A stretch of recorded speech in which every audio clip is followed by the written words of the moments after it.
Bonsoir et bienvenue sur boursicoté.com pour cette analyse technique Forex et matières premières avec ici la paire de devises euro-dollar qui après une petite hausse ici qui valide la poursuite de la petite dynamique haussière que je vous présentais hier malgré une rechute ici sous les 11,58 et bien se confirme puisqu'on revient ici marquer un contact sur la bande de Bollinger supérieure après ici un passage sur la moyenne mobile 20 exponentielle. Donc on s'achemine tout doucement vers l'objectif ici des 1,1238, ce sera en tout cas le cas tant que les cours ne repassent pas sous cette paire de moyennes mobiles.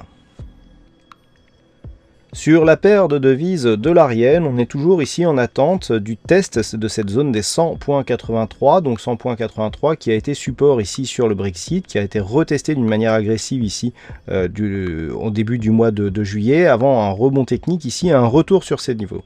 Alors, ce que l'on peut constater, c'est que depuis le Brexit, nous sommes ici sur une évolution qui est neutre, puisque nous avons ici une succession de points hauts quasi identiques, et des points bas donc qui se concentrent sur cette zone de support. Donc tant que l'on est ici sur des tests d'une ou de l'autre de ces zones horizontales, on évoluera sur un biais court moyen terme qui restera neutre. Par contre, dans l'éventualité d'une cassure de l'une ou de l'autre de ces zones horizontales, eh bien il y aurait mis en place une nouvelle dynamique. Donc si la cassure vient ici de ce support des 100.83, eh bien nous aurions donc une dynamique qui continuerait à être baissière puisque nous étions baissiers avant l'évolution à l'intérieur de ce range et donc qui confirmerait la dynamique moyen terme. Par contre, dans l'éventualité d'une rupture prochaine d'ici plusieurs jours des 106.405, eh bien on pourrait inverser la dynamique moyen terme puisque nous avons plusieurs contacts ici sur une zone de support et si nous cassons ici cette zone de résistance, eh bien ce serait un signal qui inverserait donc la dynamique en cours.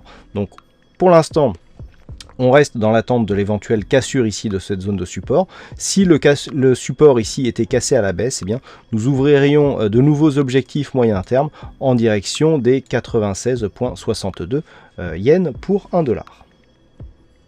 Et enfin sur l'or, nous sommes toujours ici sur une neutralisation de la dynamique court terme depuis la rupture ici de cette zone de support oblique.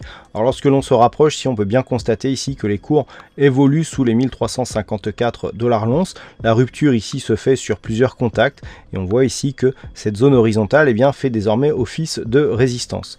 Nous avons une deuxième résistance ici à 1371 et tant que les cours évoluent sous cette deuxième résistance et au-dessus des 1309 $ l'once, eh bien nous sommes dans une tendance court terme ici qui est totalement neutralisée. Dans le cas d'une rupture haussière des 1371, eh bien nous aurions un retour ici de la dynamique haussière qui ferait donc suite et qui confirmerait la dynamique moyen terme actuelle.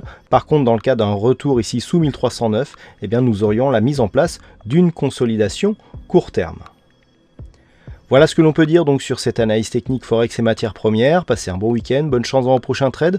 On se retrouve dès la semaine prochaine pour d'autres analyses techniques sur le site boursicoté.com.